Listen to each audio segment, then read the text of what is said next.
Utah at Oklahoma State, game number 4 that we're going to break down. Really excited about this one in the Big 12. The next couple of weeks in the Big 12, by the way, phenomenal. Absolutely phenomenal matchups in so many different places, even some under the radar matchups like Big 12 after dark. We'll talk about that one here in just a little bit. But we'll start here. Utah, Oklahoma State, ranked matchup. Amazing, amazing matchup. Love this game. Might be my 2 favorite teams coming into the season in the Big 12. Let's start with question number 1. Where has Oklahoma State's run game gone? Where'd it go? I am as absolutely befuddled when I look at this offensive line and this run game. Now, this is a group that returns just about everybody, right? I mean, the offense returned almost entirely intact. They're supposed to pick up right where they left off. Remember, the first 3 games of the year last year, it's like, all right, they didn't know what they were doing. They didn't know what they had with Ollie Gordon. They put Ollie Gordon in, they moved to the pistol, and they're off and running, and he averages like 1,000,000 yards, okay? The identity was all about running the football. Well, here, let me read off a couple stats for you this year with Oklahoma State's run game. Are you prepared for this? Remember, the guy at running back has a Doak Walker Award on his mantle. That's right, best running back in the country last year. Right now, they are averaging 112 rushing yards a game. That is 105th in college football. They're averaging 3.4 yards per carry. That's 108th in college football. Their longest run of the season is 23 yards. That is 122nd in college football. And 25% of their offensive yardage output is from the run game. Just 25% of all the yards that Oklahoma State has gained this year, just 1 out of 4 is from the run game. That is 123rd. People are wondering about Ollie Gordon. I look at the O-line. I mean, so far, as according to ESPN Stats and Information, I didn't go through and chart every one, but I watched it, and it's pretty glaring. So far, they are allowing just 0.91 yards per carry before contact per rush. All right, 0.91 yards before contact per rush. That means the first defender is making contact with the ball carrier less than 1 yard downfield almost every time. If you average that over the course of the game, that's what's going on.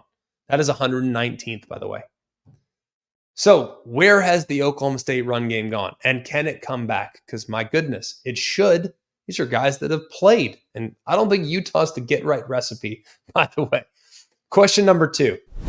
Can Utah create explosive plays? I think about Oklahoma State the last couple of years, and when they've struggled defensively, it's been against explosive offenses that can take advantage in their secondary, that can mix play action, that can create and hit balls downfield.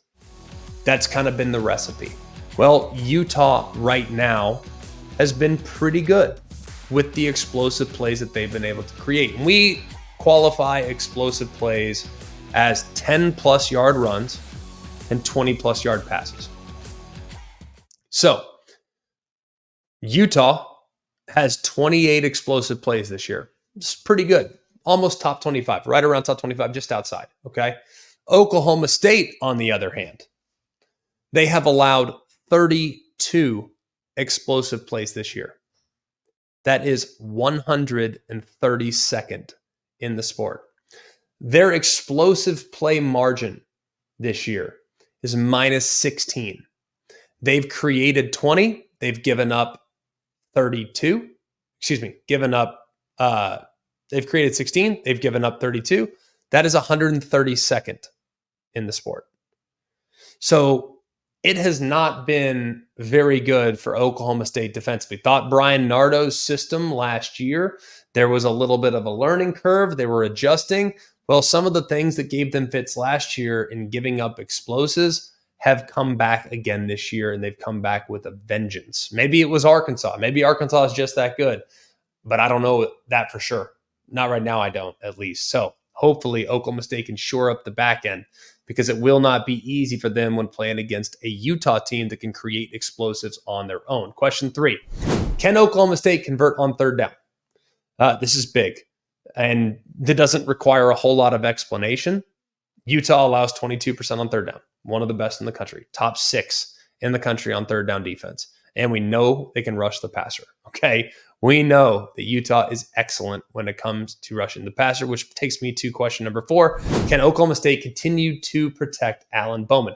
So far, they've been really good in protection. They have not done great in the run game, but they've been pretty good in protection. They've allowed pressure on just 15% of Bowman's dropbacks, which is top 3 in the FBS, and they've yet to allow a sack, which is pretty nice, obviously.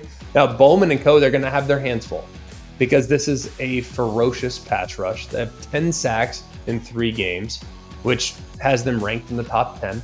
Van Fillinger and some of the other guys up front can kind of take over the game. Fillinger by himself has 3.5 sacks this year, in addition to having 5 tackles for loss. So this front against Oklahoma State's offensive line is going to be a fascinating matchup, not just in the run game, but also with the protection that they are providing for Alan Bowman. Because I think Alan Bowman and these receivers can create big plays, but they got to get protection first, and that will not be an easy thing to get. A couple trends in the game. Oklahoma State 5-0 against spread as a home underdog since 2002. That's the best in the FBS over that span. And Utah 3-9 against spread as a road favorite since 2021. That's the worst record among the 17 Power 4 teams with 10 plus such games.